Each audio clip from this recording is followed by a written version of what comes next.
Hey guys, and welcome back to Pass and Move. And for today's episode, just as promised, a hugely anticipated game against Guimaraes, our rivals of course, and nonetheless it's gonna be in the Portuguese Primeira Liga, so of course very huge game, huge, just like Trump.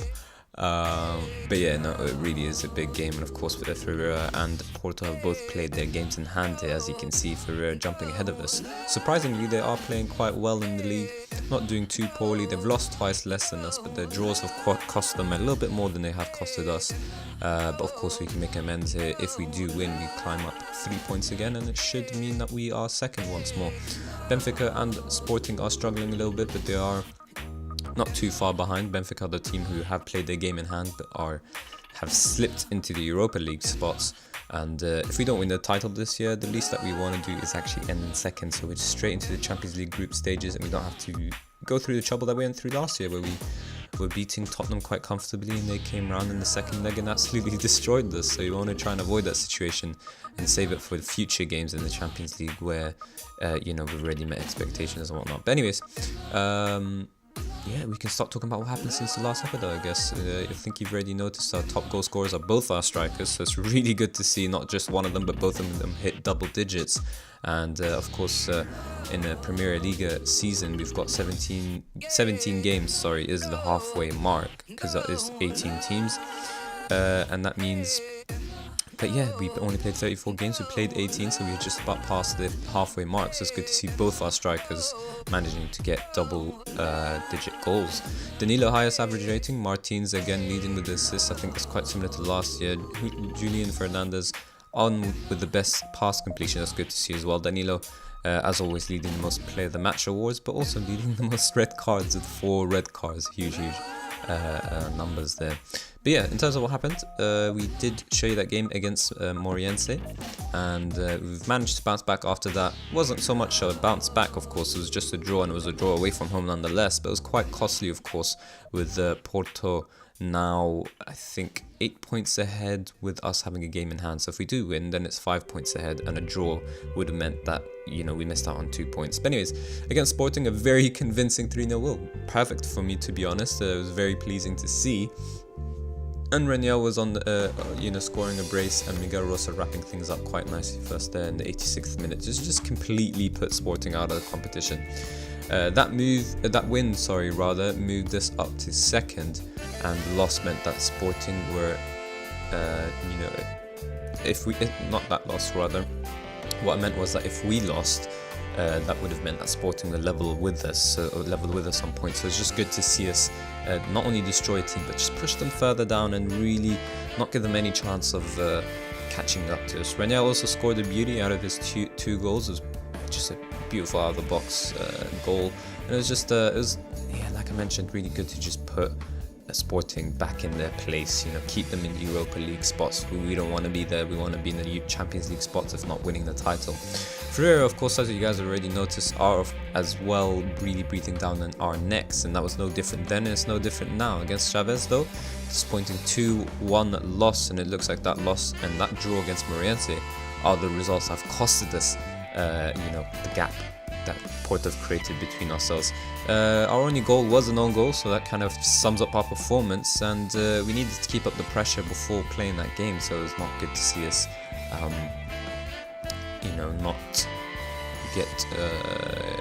not keep up the pressure on Porto. We had another opportunity to jump into second after that, because of course the other teams had played before us, and stupid goals to concede was eventually what costed us. Very disappointing, but it happens. And the next game was against Feirense, and that was possibly even more disappointing than the loss against Chavez. So Feirense here are just a second league team in the Taça de Portugal 6th round. That's credit to them, of course. They made things very difficult for us, but we should have been beating them quite easily. Instead, we really needed penalties to defeat them away from home in the 6th round. It does send us into the semis, which is great, because we did draw against Gil Vicente, which we should be able to beat quite comfortably. Didn't realise there's 2 legs, but it looks like we'll play that, and that gives us more of an opportunity to get the result that we're looking for. But yeah, against Feirense, it was not good to see us struggle to break these type of teams down. Against Olahanse, we had the bunch of injuries and suspensions, and of course we have the African Cup of Nations going on right now.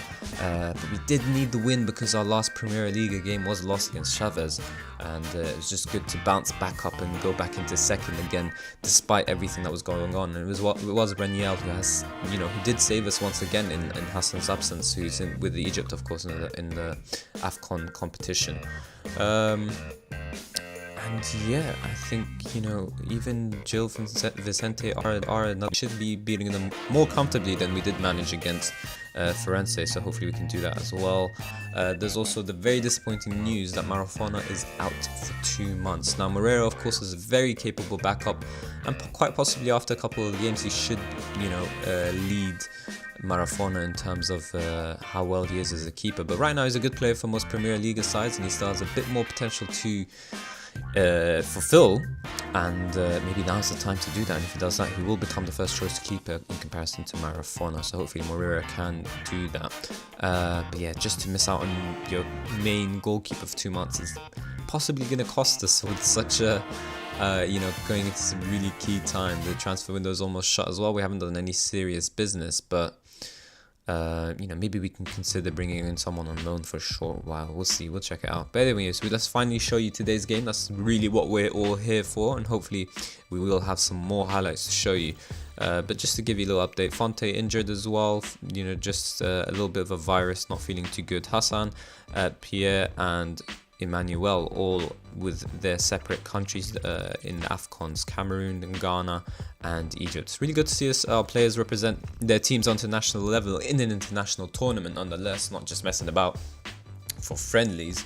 Of course, we missed them quite hugely to, for example, when you play a 4-3-3, you do have 2 defensive midfielders and 4 central midfielders, so you can kind of get away when someone is missing. But when it comes to strikers and fullbacks, you only got 2 each in each position, and missing them out for quite a chunk. It's basically like having them injured for a good month and a half, I suppose. But yeah, we are in 3rd place and the opportunity to go into 2nd. It'll be interesting to see whether we can do that against our rivals. We beat them the last time we faced up against them, but we did also struggle in other games beforehand. We finally beat them for the first time in a head-to-head match last time around. So can we do it again is the question. Now we've got Reniel, as for reasons that we've already explained. Martins is playing, and Azevedo gets a chance to possibly take over from Santos.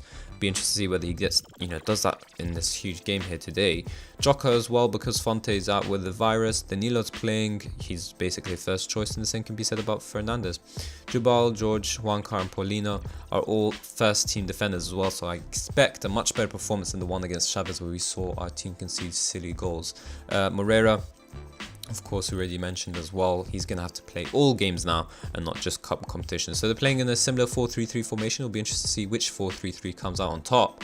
And apparently we're not favourites for today's game. So let's see whether we can give our players a little bit of a boost, a bit of a morale booster, and maybe we can perform better. I want to see a convincing win, not just a win, but of course when it comes to the league, all that matters is the points on the table, and if we get the 3 points, somehow that's all that matters in the end of the day. So we should have everything set here: key highlights, TV, camera, replays, goals, behind goal. Alright, so we're set and off we go.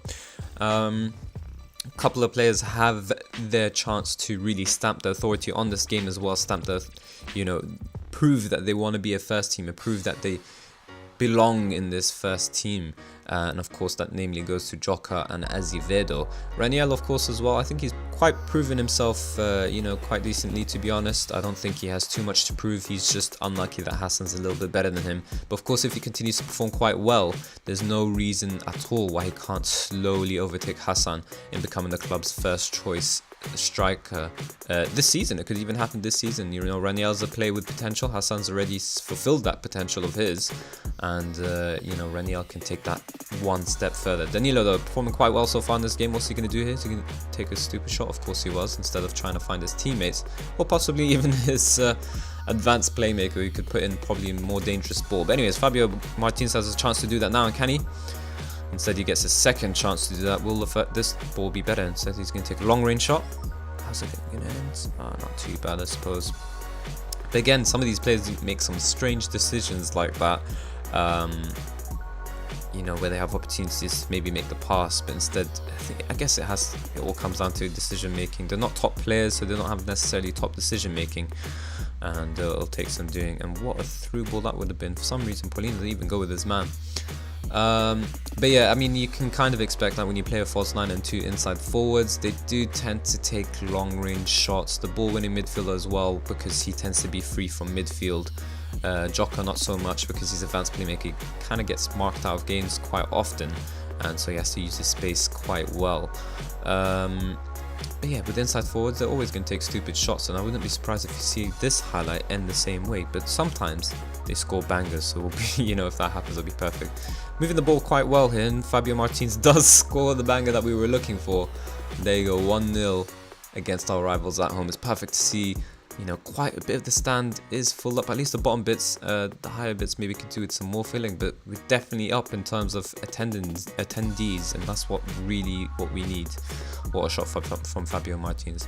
But yeah, like I think I mentioned in the very beginning of this series, we are in the 3rd season right now, but in the very beginning of the seasons, I did mention that the big 3 clubs in Portugal are the ones who normally fill out their stadiums. Everyone else really doesn't get much fans at all, and fans obviously bring in a huge amount of money, match day revenue, all that business, merchandise, everything that really does eventually add up. It actually transfers do bring you a lot of money and whatnot, but it does help when you have a strong, solid supporters fan base rather. And yeah, we didn't necessarily have that. We're not as bad as other teams in the Premier Liga, but we could certainly do with some improvement. And same goes for this game so far. So 1-0. I'm telling my players, not a bad job, but I think you can do better, and that's certainly up. I don't think that's unfair of me to say. Guimaraes towards the end of that first half started to really kind of creep into the game again. They have edged possession. Luckily we had more shots, but our shots to shots on target ratio is always going to be a bit poor with the inside forwards and whatnot. But I'm hoping to just stop Guimaraes from taking a lot of shots. They've gone into attacking, so they're going to be a bit more expansive, I guess, if you want to say that. We'll take off Danilo for Gruezo. Danilo's a little bit tired on the yellow, so that never adds up well for ball winning midfielder. And I think we'll save that as the only change of the game. So we're at home, we can be a bit assertive and ask to see a good performance from Gruezo. But yeah, it's just good to see our team fill out a bit more, and it's just proof that if you do get into Champions League, you do really improve the squad overall. So hopefully that continues. We have some other substitutions we can possibly make. Let's see who's tired. Number of players here, but Martins is the one to come off to be rested after his good game so far. Rosso hopefully will have a good game as well off the bench. He's not too bad, to be honest. He performs quite well, and considering how much we paid for him, not a big ask at all from him. Last season 23 appearances and 5 goals, not too bad. Could do better, definitely, and we will look to invest there better, but first we actually have to buy players in the positions that we're looking for. What does that leave us with? Azevedo, Fernandez, Paulino, Jocko. Who can we actually take off? We can take off Azevedo. Why not? Let's see if we can get a goal from an inside forward. Santos has a bit to prove, to be honest. He is a first choice, or first teamer rather, for sure. That's his squad status as well. But recent performances this season in particular, I think overall, I wouldn't say he necessarily had his best season. I think his best season was his first season with us, and since then it's been a bit of a downhill, where even Fabio Martins and previously, I actually forgot what that player's name was. Who was it who we had on the left wing before? What on earth is going on here? Can you see that? Just so you guys witness the kind of defending that my team puts up, so you don't just so you believe me when I say that we concede silly goals. I mean, we can get a replay of it here, so we'll definitely see it. But very disappointing if they get away with the draw. Rather, I think we outperform them. Look at that. Why is he free in the first place? And then once again, why is he free? Juancar and Paulino letting their men get away from them. Just so disappointing. You're not up the field at all. Rossa, please score this. Oh, why would you give me the hopes up like that with the highlight, making it seem like he was going to score some sort of banger? Instead, there's probably Guimaraes who's going to score on the counter. They're a bit slow to bring the ball out, so are we going to win it? Nope, instead they're going to expose us. Oh, Santos. Well done. Raniel. Back to Santos. Is he going to play through ball? Nope. Guezo. What are you going to do? Joka. Fernandez. Just moving the ball out. See how Guimaraes goes straight back into their shell. And God, that was our first first clear-cut chance of the game, and that really should have been the one to count. Raniel, a bit of a quiet game so far, and it looks like Guimaraes will actually come away with the draw, so not pleasing at all. 20 seconds here though, what can we do? Don't pass it back. Well done. Juancar, just one good ball in the box. To be fair, he's outnumbered, but definitely should have done better there. Just whip it around your man, don't go through them. You also had the opportunity to take the man on and then, you know, cross from the byline. That's way more dangerous. But anyways, it looks like it will end 1-0. Well, no, I'd love it if it ended 1-0 in our favour, but it's actually 1-1. And considering we weren't necessarily favourites today game, I'm just going to tell the players we're unlucky. But the truth is that was not a good performance at all. We've opened the door for Benfica to close the gap on us, as well as Sporting. And of course, we also do miss out on being automatically, well, not automatically, but we will, you know, get straight into the group stages of the Champions League. And that's not too good to see that we miss out on that spot. Very, you know, plenty of games to play still. But we're having some indifferent form in the Premier League, so we need some certain players to really stand up for the team, namely Santos. As you saw, we brought him on off the bench and he didn't necessarily have the greatest of games. We were looking to him to get us an insurance goal, a second goal to really tie up the game, and he couldn't come through for us there. But you know, we need to slowly improve our squad, and hopefully that will happen gradually. I was hoping that things would happen a lot quicker than they have so far. We are in our third season and not necessarily seeing the greatest of improvements. I think in general we have met our aim of breaking up the big three. We've kind of done that. You know, we've opened the opportunity to other teams performing well, like Ferreira, and I think last season, who was it that performed well? I think Ferreira, even last season, they performed beyond expectations and got into Europa League spot. Sometimes when you perform well, it helps other teams perform well as well and come out of their, you know, out of their shell, I guess. Guimaraes are one of these teams, even though this season they're not doing too well. Tondela last season, I think, as well.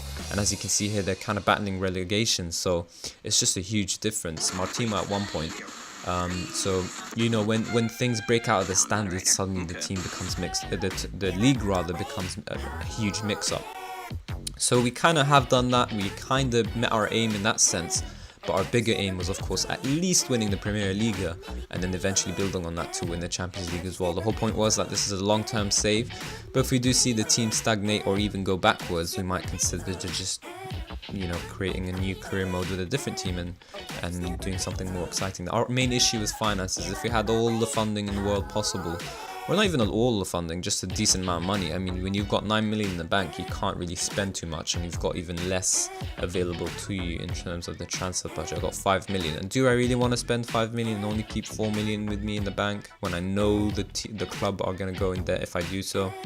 These kind of decisions. So when you can't really improve on the squad, it doesn't help. You know, no tactics is going to save you.